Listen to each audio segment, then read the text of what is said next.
Hello guys, welcome to another exciting talk show in Funzo TV. My name is Martin Mwaniki, and today we are having a very interesting topic when hope meets reality.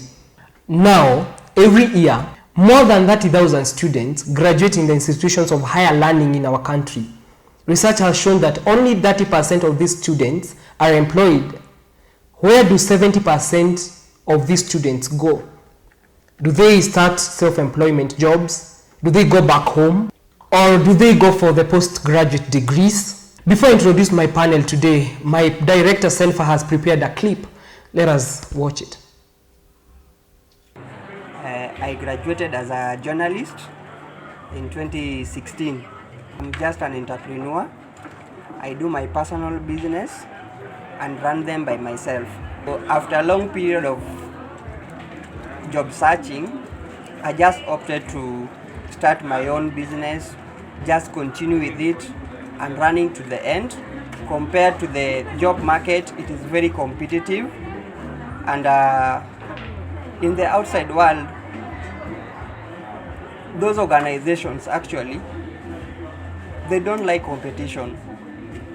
No matter how competent you are, it's not easy for you to be absorbed. Generally, as you are going to school or as you are pursuing a cause of your choice, you should not have high expectations about life, and you must be ready to do anything that comes on your way, so long as you can put your food on the table.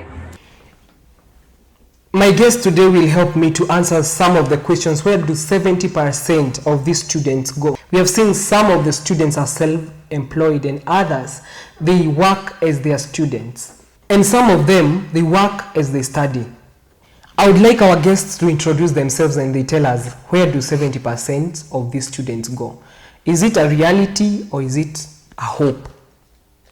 I'm Daisy Gordon. I'm an alumni of Masai Mara University and I'm currently unemployed. I'm Stephen Okumu, a continuing student in Kabianga University. Do you think our education system has affected the 70% of the students who are not working? Maybe they have not been well equipped. Yes, I think the education system is messed up. The curriculum needs to be changed or improvised into something better, because most of us, like me, I'm unemployed and I'm an alumni of Masai Mara University. Yeah. So I think if they look for a better way of teaching us to equip us with the skills that we need, we'd get better jobs out here. We would get jobs we would get jobs for the careers that we studied for. Yeah. Wow. Okumu, now you are a student, right? Yes. What do you comment about the education system in Kenya? Okay, this is my take. I think the education system is playing its role. As for us students, the university is well supplied with equipment. As for my sake, I'm a communication and journalism student, so back in the university, we are well supplied with equipment. The government, we are being given all the facilities we need, all the equipment we need. The Higher Education Loans Board gives us help. With the help, we can mold ourselves into what the society requires us to be. Yeah. Wow. Now, Okumu, back to you again. You have a lot of hopes. You are graduating late this year. Do you think your hopes are going to be realities? Do you think you're going to get a job immediately? Are you well equipped? Or what do you think about you going outside, about you being now a graduate? So far, so good. I've been molded. I know I'm ready for the market. Yeah. Wow. Daisy, what were your expectations when you graduated? Of course, you had that feeling that I have graduated, you have now your certificate. Did you start looking for a job, or what made you start self-employment? I was very disappointed when I finished my graduation, my fourth year. I expected to get a job immediately, but since I didn't get one, I decided to start my own business. I also started my own YouTube channel to support me, so that I'm able to take care of myself outside here, because it's hard for all of us. So it's disappointing for me. Yeah, I don't like it. Thank you very much for continuing to watch our show When Hope Meets Reality. Now back to you, Okumu. What do you think? Do you blame the government for the system, or do you blame the schools on how they are offering their courses? I support the government. Before one joins university, we have mentorship programs all over. So before you choose a course, you should have gone to one of the mentorship programs and get equipped before taking a course, so that when you come to university, you know what you're doing, and when you're done with university, you know your job market. Yeah. So I support the government. Wow, Daisy.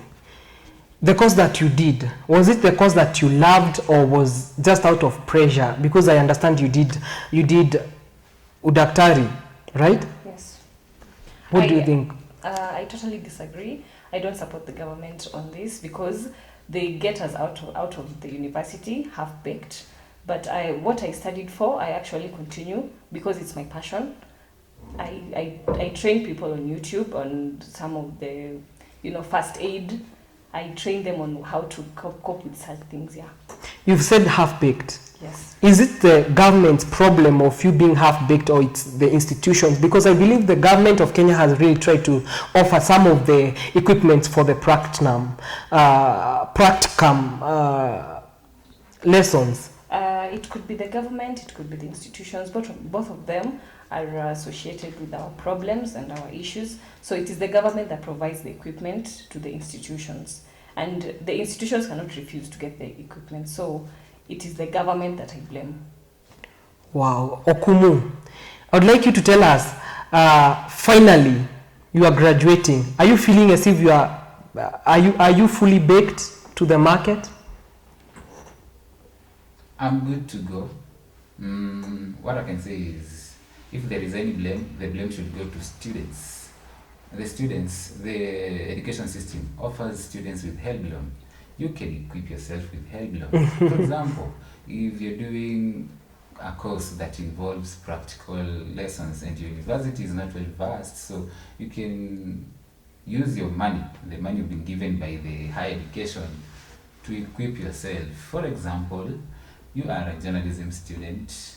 By the use of the head loan, you can buy a camera and equip yourself, mold yourself before you get to the market. But I think not every student who is able to use the help money or the help token to do maybe leisure activities. Some of them, they use the money to pay their school fees. Yeah. I think the government, the university school fees is standardized for all the universities across, it cuts across. So the school fees is not that high. And the government is splashing money in counties. The counties offer bursaries. You can apply for bursary. As we come to the end of the show today, there are final year students who are watching our show this evening. What would you like to tell them? I would advise the final year students and the undergraduates and the postgraduates, work hard. You are your only hope out here. If you have expectations, you'll be disappointed. And the government should come up with better strategies to take care of the students who have graduated and don't have jobs. Okumu, being a final year student, what would you like to tell your fellow students or your fellow final year students? To my fellow comrades, this is what I can tell you. Let's be students beyond the class setup, and we will succeed. Thank you. Thank you very much, Daisy and Okumu, for honoring our invitation into our show today. And to our viewers, the conversation continues in our social media platforms at Funzo TV. Until we meet next time, bye-bye. My name is Martin Mwaniki.